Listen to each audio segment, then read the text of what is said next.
자, 여러분 안녕하세요. 어니스트와 주식 빌드업의 머니버디입니다. 어니스트입니다. 여러분들 오늘도 매매 잘 하셨나요? 저 같은 경우에는 오늘은 재정비의 날을 정해가지고 사실 신규 매매는 하지 않았어요. 때마침 시장이 안 좋기도 했고 원래 재정비하는 날 신규 매매를 하기도 하는데 안 하고서 가지고 있는 거 재정비에만 집중할 때도 있다. 이렇게 이해해 주시면 될 것 같고요. 그러다 보니까 오늘 이제 영상에서 제가 재정비를 어떻게 해야 잘할 수 있을까? 제가 항상 재정비한다, 리밸런싱 한다 뭐 이런 얘기를 하는데 어떤 뜻으로 이야기를 하는 걸까에 대해서 좀 이야기를 한번 해보려고 하고요. 요 내용이 지금 제가 재정비 이야기를 하는 거지만 수익 활동에서도 굉장히 잘 사용되는 원리이니까 이걸 이해하시게 되면은 주식을 훨씬 더 잘할 수 있지 않을까 그런 생각이 듭니다. 그리고 실제로 제가 운영하고 있는 투자 클럽 안에서도 오늘 이야기하는 내용, 그 내용 핵심 개념을 바탕으로 해서 그거를 토대로 이제 훈련을 하면서 포인트를 잡고 포지션을 잡아가는 그런 훈련, 그리고 포지션이 조금 무너지게 되면은 재정비하면서 다시 포지션을 바로 잡고 그 다음에 수익도 내고 바로 수익도 내고 이런 형태의 훈련들을 해 나가면서 주식의 사이클 개념 아니면 수익을 어떤 식으로 내는지 주식에 대한 주가 파동의 원리를 이해하면서 경험을 쌓고 거기에 적응해 나가면서 내 실력을 키워나가는 거거든요. 그런 것들을 함께도 하고 있으니까 관심 있으신 분들은 참고해 주시면 좋을 것 같습니다. 일단 오랜만에 좀 판서하면서 그냥 개념적으로 먼저 이야기를 해볼게요. 포지션 재정비를 도대체 왜 하는 걸까? 라고 생각해 보게 되면은 주가라는 게 기본적으로 이런 식으로 파동을 가지고 움직이잖아요. 상승이 나오고 나면은 당연히 조정이 나오고 그 다음에 상승이 나오고 다시 조정이 나오고 결국에는 내가 매매하는 종목에 따라서 이 파동의 진폭이 크냐 아니면은 좀 소외받았거나 지금 현재 트렌드에서 밀려 있거나 아니면은 여러 가지 이유로 악재가 있거나 그런 경우에는 이 파동의 진폭이 되게 작을 수도 있죠. 파동이 크냐 작냐의 차이는 있지만 기본적으로는 다 파동을 가지고 있습니다. 여기서 이제 또 다른 하나는 이런 거 있을 수 있겠죠. 이게 기본적인 정석 같지만 어떤 종목은 이게 이제 살짝 이 위쪽으로 기울어져 있습니다. 추세라고 하죠. 이런 걸 흔히 말해서 좀 상승 추세 중인 좋은 종목이다 라고 얘기를 할 수 있겠죠. 그리고 반대의 개념으로 안 좋은 주식도 있죠. 안 좋은 거는 오를 때는 조금 올라, 떨어질 때는 많이 떨어져. 이런 거는 흔히 말해서 별로 안 좋다 이렇게 많이 얘기하죠. 중요한 포인트가 있어요. 개념적으로 이 뻔한 내용을 설명을 드린 이유인데 주가라는 게 기본 원리적으로 이 기본에서 벗어났다가 다시 제자리로 돌아오는 그러한 성질과 사이클을 가지고 있다. 이렇게 좋은 것 같은 주식이 내가 위에서 잘못 사고 나서 그 다음에 요 파동으로 넘어왔다가 이 아래서 다시 일로 오고 그 다음에 짐 뺄 만큼 뺀 다음에 다시 이렇게 올라가는 이런 순환 구조가 분명히 존재하거든요. 이게 이렇게 우상향하는 파동이 무조건 좋은 거야 해서 거기서만 산 사람들, 경험 있는 사람들 있을 거예요. 분명히 있을 거라고 생각을 합니다. 어떤가요? 수익 잘 나나요? 아닐 거예요. 왜냐면은 이런 종목이 끝없이 무작정 오르기만 하는 게 아니라 내가 샀더니 기가 막히게 그동안 올랐던 거를 반전시키면서 떨어지네? 이런 일 되게 많습니다. 그게 빠르냐 느리냐의 차이일 뿐이지 분명히 이렇게 돌고 돌거든요. 그러면은 이 파동이 돌아가는 상황에서 필요한 요소는 뭘까? 당연히 기다림도 필요하죠. 인내도 필요하고 그거 자체도 기본적으로 어려운데 한번 삔토가 상하고 나서 나는 잘 갈 줄 알고 여기서 샀는데 안 좋아지고 나니까 이 종목 꼴도 보기 싫어지면서 감정이 입되면서 이제 였다가는 절대로 돈도 안 주고 매수도 안 하고 관리도 안 해. 나는 꼭대기에서 물려 있는데 막 이러면은 이 종목 이제 진짜 본전 올 때까지 기다리는 거 말고는 아무것도 안 되죠. 어떤 특정 시점에서 자를 거면 여기서 잘라야 되는데 이거 잠깐 조정일 거야. 여기서 갑자기 조정을 생각하면서 잠깐 조정일 거야 하고서 오르겠지 하는 생각도 듭니다. 근데 사실 여기서 즉각 대응하는 사람들은 뭐 실질적인 손절 포인트가 여기도 아마 늦었겠죠. 지난 걸 수도 있습니다. 근데 여기서까지 그런 생각을 하다가 한 이만큼 밑에 가고 나면은 이때 고민을 합니다. 지금이라도 손절할까 말까. 근데 솔직히 말하면 이때 고민하는 건 늦거든요. 왜 늦냐? 손익비가 안 맞을 거예요. 이렇게 매매하면은. 그러면은 이 정도에서 그런 고민 타이밍이 드는 사람들이 그때 인지했었을 때 그때라도 대응하면 되는 거 아닐까 하기에는 다소 애매합니다. 그러면은 거기서 이제 선택을 해야죠. 내가 환경을 개선해서 훨씬 더 빠르게 대응을 하든가. 근데 직장인인데 이게 될까? 생각해봐야 될 거고요. 그게 아니라면은 저는 빠르게만 해야지 해결되는 게 아니라 아예 더 늦춰버려도 해결책은 있다라고 항상 말하는 사람이에요. 쓸데없는 손절 같은 거 잘 안 하고 손실 매도는 나올 수 있지만 매매하는 대부분 수익을 낼 수 있기 때문에 수익에 대한 빈도 아니면 승률 자체가 월등히 높아지니까 천하제일 단타 고수가 되는 건 아니지만 그래도 수익을 꾸준하게 안정적으로 쌓아갈 수 있다는 장점 때문에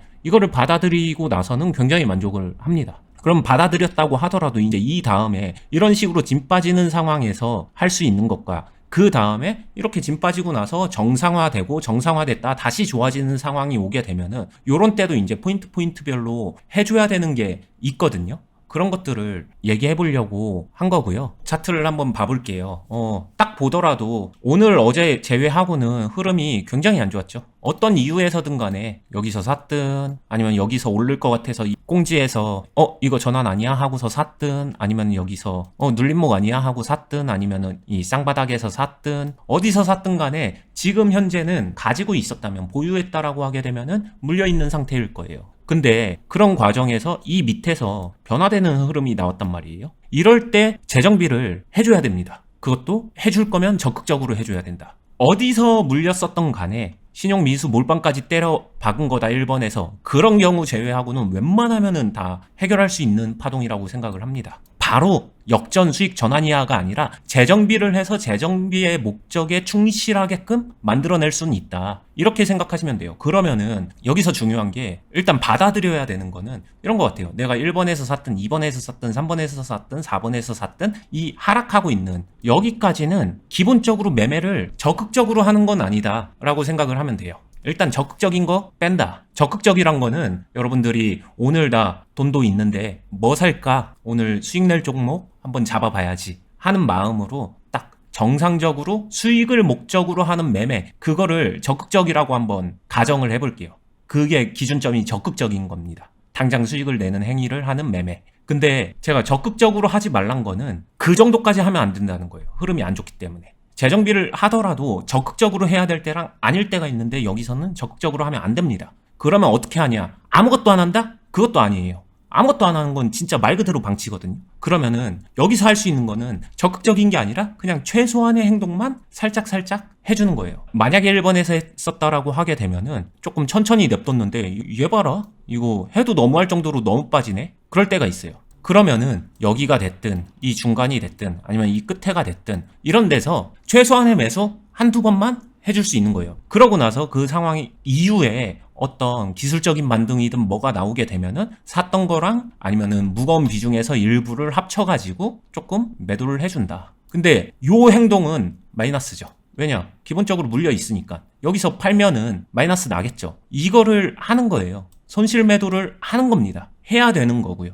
여기서 행동을 당장에 수익 전환한다? 수익 전환할 것처럼 적극적으로 한다? 이러면은 뭐가 문제냐면은 주식 투자하면서 그런 분들 되게 많은데 결국에는 안 좋은 상황에서 되게 불리한 상황인데 내 돈 많이 넣고 적극적으로 때려 넣으면서 불리한 시합을 많이 하게 돼요. 나한테 최대한 유리한 시합장에서 그런 시합장에서만 최대한 많은 시합을 하는 거거든요. 그 상황을 만드는 거. 그걸 컨트롤하는 능력. 이거는 능동적으로 됩니다. 시합장을 선택할 권리가 투자자한테는 있다. 그거를 적극 활용해야 되고 이미 불리한 시합장에서는 적극적일 필요가 없다. 무조건 보수적으로 해야 된다. 이게 제가 얘기하고 싶은 첫 번째 이야기입니다. 재정비에서 포인트를 잡을 때. 근데 그렇다고 해서 보수적이라고 했지 아무것도 안 하고 방치한다? 이거는 그러면 이 종목 그냥 버리는 거랑 다를 바 없기 때문에 그게 과연 좋은가? 여기서는 물음표가 들고요. 물론 냅둬도 좋은 종목은 알아서 올라오기도 하는데 근데 만약에 1번에서 물린 사람이 요 파동 안에서 끝내고 나올 수 있을까? 아니겠죠. 이건 하락만 했는데 어떻게 끝내고 나오지? 심지어 여기서 수익까지 낼 수 있다라면 어떻게 했지? 아마 안 될 거예요. 근데 반토막이 났다고 하더라도 그 이후 파동만 요런 거 기회가 옵니다. 왔을 때 제대로 하게 되면은 충분히 그냥 털어낼 수 있다. 이제 두 번째 중요한 포인트인데 여기까지는 템포를 조절하면서 보수적으로 갔습니다. 근데 이게 사람인지라 보수적인 행위를 이 정도 긴 시간 유지했다. 이거 벌써 몇 개월이야. 그래도 한 6개월 이상. 이 앞에서부터 봤다라고 하게 되면 못해도 한 6개월. 뭐 진짜 좀 심하게 얘기하면 1년 이상 이런 식으로 지지부진한 경우도 있겠죠. 왜 없겠어요? 있겠죠. 근데 이런 식으로 지지부진해졌다? 그러면은 기본적으로 이 종목은 그냥 보수적으로 되게 지지부진한 게 당연한 거야 라고 적응을 해버립니다, 사람이. 그래서 이 종목에다가 뭔가 적극적으로 할 마음 자체가 이미 없어요. 마음도 떴고 시간 때문에 지쳤고 그러면서 그 이후에 갑자기 변화가 빵 생겼는데 일단 첫 번째 믿음도 안 생기죠. 두 번째, 였다가 적극적으로 하자니 그냥 얘 꼴 보기 싫죠. 빨리 치우고 싶죠. 이런 생각들로 인해서 이제 적극적인 타이밍을 놓치거든요. 그리고 이렇게까지 봤었던 사람들은 실제로 이 동그라미 친 부분이 적극적으로 해야 되는 때인데 이 앞에서 봤었던 가격들이 있기 때문에 나 불과 일주일 전에 아니면은 며칠 전에는 이거 3,000원대 심지어 2자도 봤었는데 이때도 내가 안 샀었는데 지금 4자 보고 사라고? 이게 말이 되는 거야? 막 이런 생각을 하거든요. 근데 여기서 관리 재정비에서 진짜 중요한 거는 나의 감정, 의지 그런 게 아니라 이 주가의 흐름이거든요. 흐름 자체가 언제까지나 안 좋기만 할 수 없다고 했잖아요. 안 좋아졌다가 꺾습니다. 한번 땅 하고 꺾어줬어요. 여기서는 분명히 이야기를 해줍니다. 이 앞에 직전 고점이죠. 거기 밑에서 기본적으로는 이 종목의 그냥 무난한 흐름대로라면은 여기서 꺾었어야 돼요. 그래야 하락 추세가 이어지는 건데 보란듯이 이 변곡 상황에서 거래량까지 보여주면서 빵 하고 끄집어 올렸습니다. 그것도 한 단계 박스 위로 올렸습니다. 나 이제부터 돌아설 거야 하고서 이런 저점에서 전환하는 경우에는 물론 진짜 뜬금포로 끝날 때도 있긴 있지만 보통 이 정도 강한 거래량이 동반되면은 한 번에 안 끝나거든요. 짧게는 2, 3일 아니면 길게는 2주, 3주 아니면 여기서부터 진짜 다시 이제 전환 상승이 나올 수도 있어요. 그냥 기본적인 이 상황 안에서 지지저항 가지고 이 박스 안에서 포지션 관리를 해주면은 이때만큼 유리한 상황이 잘 안 나온다. 그러니까 이런 기회는 놓치지 않았으면 좋겠다. 제 기준에서 제가 만약에 진짜 1번에서 물린 상태에서 그냥 한 절반 정도 비중 가지고 1번에서 물렸다라고 하게 되면 이 두 파동에서 저는 제 포지션 4,500원 언더 아래서 분명히 잡아놓을 수 있을 거라고 생각을 해요. 포지션 변화를 엄청나게 크게 만들 수 있는 그런 기회 같은 거죠. 저는 이런 재정비 포인트를 굉장히 활용하는 편이고 근데 이거를 정확하게 다르게 말하면은 그러면 이런 게 신규 매매 포인트가 될 수도 있는 거 아니야? 저는 거기에도 동의를 합니다. 왜냐면 결국에는 리밸런싱 포인트와 신규 매매 포인트는 큰 틀에서 다르지 않다. 왜냐? 적극적으로 매수할 수 있는 제가 아까 얘기했잖아요. 수익 내려고 적극적으로 매수할 수 있는 그런 상황 신규 매수 때 그거나 리밸런싱 포인트나 큰 틀에서 다르지 않기 때문에 요거를 참고하게 되면은 손절 지옥에서 벗어날 수도 있고 물린 주식을 수익으로 전환할 수도 있고 궁극적으로 주식 투자 자체를 잘할 수 있고 웬만한 주식들은 다 수익으로 마감시킬 수 있는 그런 능력치를 가질 수 있는 것 같아서 재정비에 대한 개념도 없고 뭣도 없고 물리면 무조건 안 된다 이렇게 생각하신 분들한테 오늘 좀 많은 도움이 됐으면 좋겠습니다. 네, 오늘은 오니스트님이 재정비를 많이 하셔서 개인적으로 재정비를 하셔서 이거에 대한 얘기를 개념부터 잡아주셨는데 이런 얘기 들으면은 이 앞에서 진작 끊었어야지 이게 지금 1년, 반년 이렇게 들고 있으면서 지금 이제 와서 뭘 하겠다는 거야? 라고 많이들 그런 부정적인 생각들을 하시거든요. 근데 앞에서 짧게 트레이딩해서 수익 낼 수 있고 그렇게 손익비를 맞춰서 계좌를 올려갈 수 있으면 그렇게 주식을 하면 되는데 문제는 정말 많은 분들이 이런 주식들을 가지고 있어요. 이거는 뭐 전업하는 분들이라고 안 그럴까? 저는 그렇게 생각 안 하거든요. 주변에 하는 사람들 보면은 다 이런 주식이 있거든요. 모든 주식을 다 그때그때 청산하는 그런 주식을 하지 않는 이상 그러면 이제 모든 분들에게 해당되는 얘기라는 거를 먼저 받아들여야 됩니다. 이걸 6개월 동안 끌고 가야 돼. 1년 동안 가지고 있어야 돼. 그거 되게 별로잖아. 이런 얘기를 하는 게 아니라 그런 별로의 상황을 만들었다면 그렇다면 뭘 할까? 머리로는 이제 들으면 알고 있는데 이렇게 하면 안 되잖아 라는 생각을 하고 있다면 어쩌면 그 생각 자체가 좀 되게 오만한 생각이고 잘못된 생각일 수 있다는 겁니다. 이렇게 하면 안 되잖아? 근데 그렇지만 모두가 다 이렇게 하고 있다. 그렇다면 이 상황에서 뭔가를 제대로 해내야 되는데 여기다가 기회라고 생각하고 물타기 빡 할래? 여기다가 풀매수 때릴래? 뭐 그런 식으로 얘기하고 끝난다면은 주식이 발전이 없잖아요. 오히려 더 잘못되는 결과죠. 그렇지 않게 할 수 있는 방법에 대해서 좀 얘기를 차분하게 들어본 시간이었고요. 뭐 이것도 이제 되게 훈련이 필요하거든요. 말씀하셨던 대로 이 포인트가 이제 한번 제대로 새로 매매를 해볼까라고 생각할 때도 잘 해야 되는 그런 포인트죠. 이게 뭐 여기서 사면은 무조건 좋다 이런 얘기를 하는 게 아니니까 사고 파는 매매를 잘해야 되는데 그 신규 매수에만 해당되는 게 아니라 이미 보유하고 있는 종목 상황에서도 재정비 포인트로 활용할 수 있다는 점 다시 한번 생각하셨으면 좋겠고, 그거는 생각으로 끝나는 게 아니라 훈련도 필요하다. 그래서 저희가 유튜브 말고 투자클럽도 같이 운영하고 있는 거다라는 얘기까지 마무리하면서 말씀드리고 싶습니다. 궁금하신 분들은, 저희 투자클럽 운영하는 거 어떻게 하는지 궁금하신 분들은 영상 하단 부분에 댓글란 보시면은 저희가 링크를 하나 걸어놓고 있고요. 그 링크 타고 들어가셔서 공지사항 확인하신 다음에 가입 신청하시면은 이제 저희가 상담도 한번 해드려요. 그러면서 이제 추가로 여러 가지 궁금하신 부분들 알려도 드리니까 그렇게 들어보신 다음에 마지막 결정하시면 될 것 같습니다. 저희는 다음에 더 좋은 영상으로 찾아뵐게요. 끝까지 보시느라 수고 많았습니다. 감사합니다. 감사합니다.